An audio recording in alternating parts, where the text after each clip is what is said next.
Yeah, yeah. Perfect. Lovely. Is that lovely? Pretty sexy. Baby, don't leave No, I me. won't. All you know, say you need me. Why am I?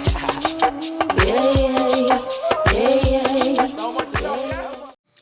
Hola, Pen Chase. This is Tico Trent, and I'm going to talk about. This is going to be a video for race relations. This video is going to be about my overall views on the various different black groups.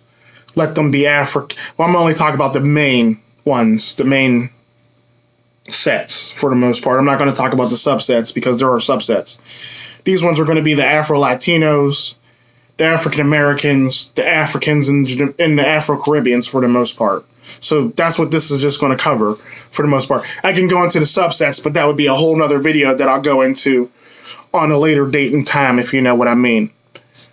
But my honest opinion of all four of those groups is that if I had to make a ranking of the best to least, and this is not even, I'm going to include Haitians in the Caribbean, Afro-Caribbean group also. But if I had to make a ranking system of how I view the various black subsets, at the top of the pyramid, I would put Africans. The second level, I would put Afro-Caribbeans. The next level down, I would put Afro-Latinos. And the one below that, I would put African Americans. At the bottom of the pyramid, if you know what I mean. The reason why I put Africans at the top of the pyramid is because statistically, when they go places, they tend to have more and better upwards mobility because they use everything at their disposal to better their lives, if you know what I mean.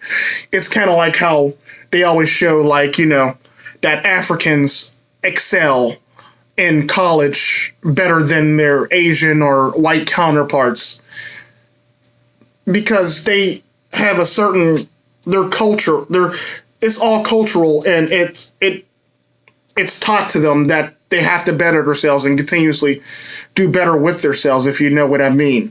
So a lot more Africans, when they actually go to school in these first world countries, they're going to not only come in at average, they're going to either coming at average or out excel the rest of their counterparts, if you know what I mean.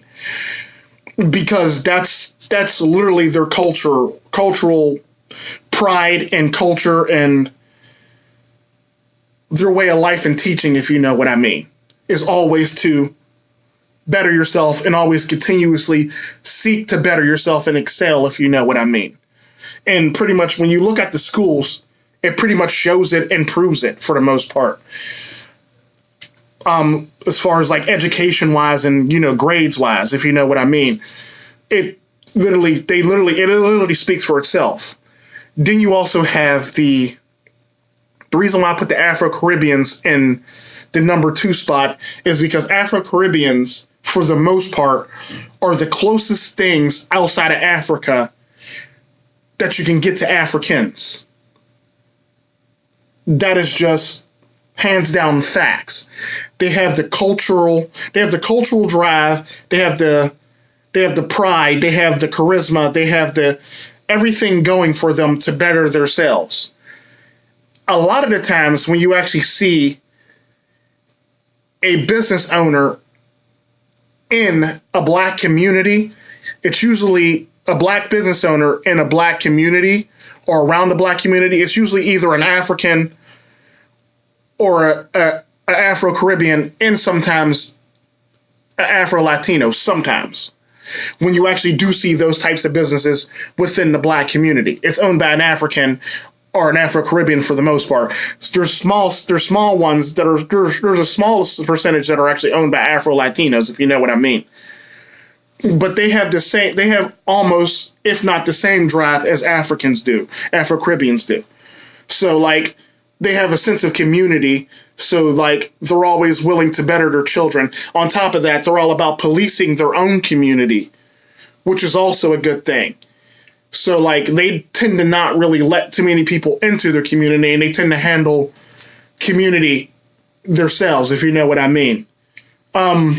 It's just the nature of the beast when it comes to Jamaicans and Haitians and, you know, any other Afro-Caribbean group like that, let it be Trinidadians and people like that. They tend to handle their own problems and politics within their community, their law, and, you know, their family dynamics very well for the most part. They tend to keep themselves and upkeep culture. That's always an important thing, to upkeep culture and pride in yourself, if you know what I mean. Then you have Afro-Latinos. They rely heavily on culture, the Latin culture for the most part. I mean, don't get me wrong, there are some Afro-Latinos that take pride in themselves actually being black, if you know what I mean. But that's a small percentage of Afro-Latinos. Most Afro-Latinos rely heavily on the Latin culture. That's the thing that sets them apart from other people. Like I said, culture is very important, but you also got to have pride within yourself and be 100% honest with yourself. And not too many Afro-Latinos can be 100% honest with themselves.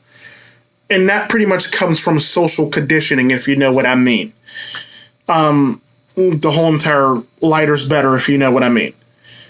And that's sad, but, like, nonetheless, they tend to excel and do better in other areas also, and they tend to just blend in and not try to make too many waves, if you know what I mean. That's typically how that works. And that culture by itself, without the whole entire loving yourself as being black, pretty much prides itself on beauty, sensuality, romantic, and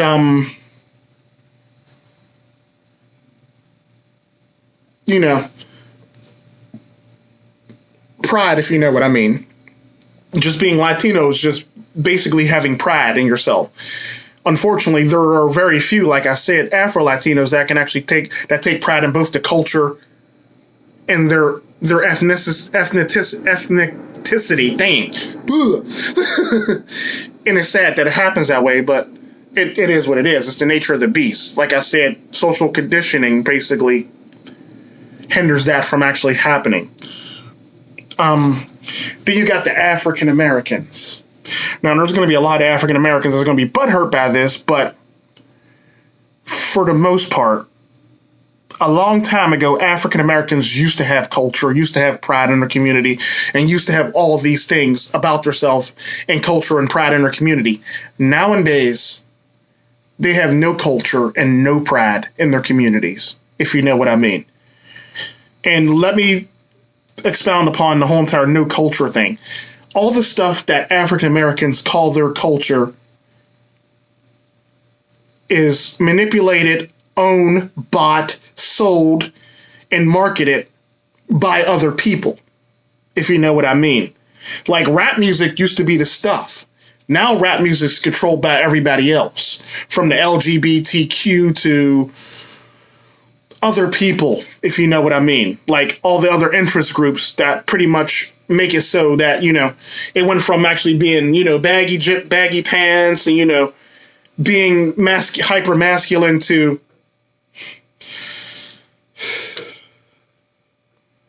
just a hot mess today. That's all I'm going to say, is a hot mess today.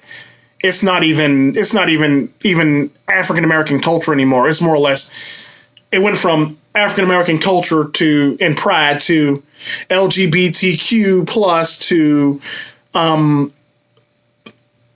marketing, to selling your culture, to manipulating and making y'all and having y'all dress a certain way and act a certain way and be a certain way, look a certain way and act a certain way for the most part. So the rap culture that used to be rap culture isn't even rap culture anymore.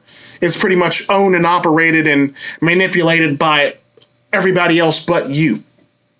All you pretty much are nothing more than runway models advocating for rap for the most part. You're nothing more than hip hop runway models. You're pretty much wearing everybody else's clothes, wearing everybody else's stuff, and you're doing everybody else's bidding for them on the runway that they call the world.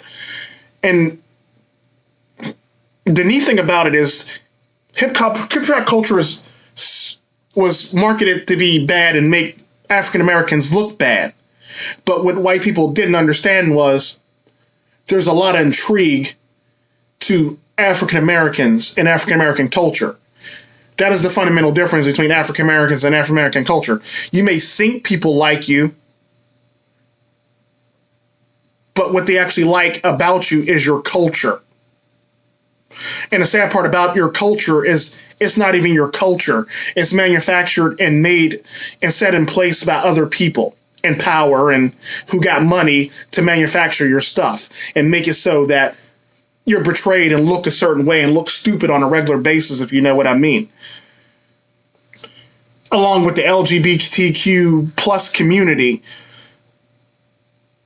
your culture now is pretty much a vehicle for them to actually push an agenda, which means your culture no longer belongs to you.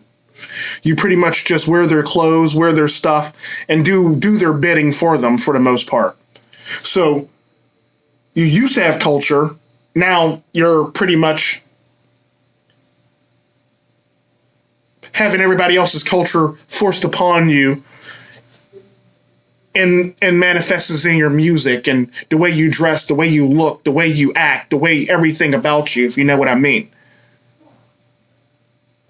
It's the fundamental difference in the way people view you, if you know what I mean. It sucks, but it is what it is.